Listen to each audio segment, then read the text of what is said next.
Tired of dealing with annoying flies, fruit flies, and gnats in your home? The Zevo Flying Insect Trap is your ultimate solution. Don't wait.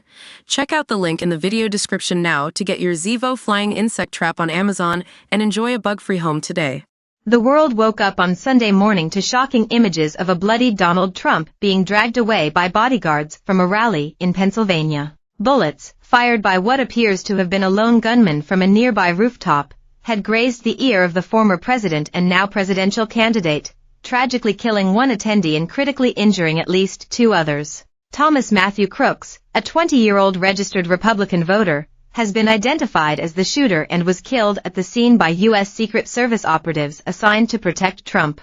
Details of the would-be assassin's motives remain scarce at this early stage in the investigation, as the spread of conspiracy theories and wild speculation continues to gather momentum on social media.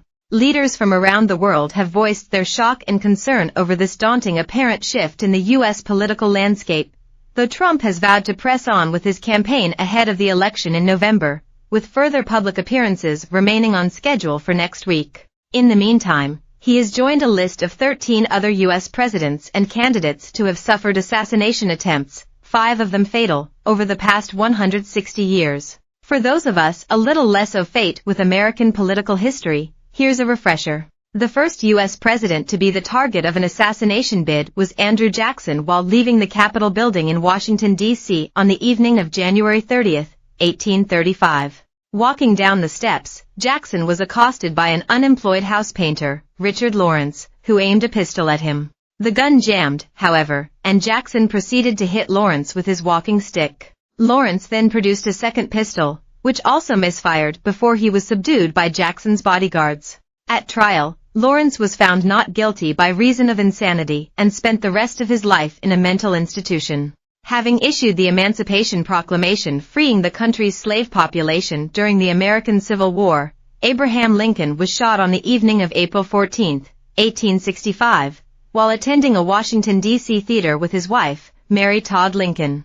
Lincoln sustained a single gunshot wound to the back of the head, though he miraculously remained alive until the following morning. The gunman, stage actor and Confederate sympathizer John Wilkes Booth, was found some 12 days later hiding out in a barn in Virginia, where he was shot dead by Union soldiers. Just 16 years later, James Garfield became the second U.S. president to be assassinated, again in Washington, D.C. The hit was carried out by Charles Guteo, an aspiring political opponent whom medical experts have since speculated may have suffered from a severe psychological condition, who'd hidden himself in the women's waiting room at 6th Street Station. When Garfield walked past, Guteo produced a revolver and shot the president twice, once in the back and arm. It was another several weeks before Garfield eventually succumbed to his injuries, with Guteo executed for his crime the following year. After delivering a speech during an exposition in Buffalo, New York on June 13, 1901, William McKinley was shot twice in the chest at close range while shaking hands with the crowds.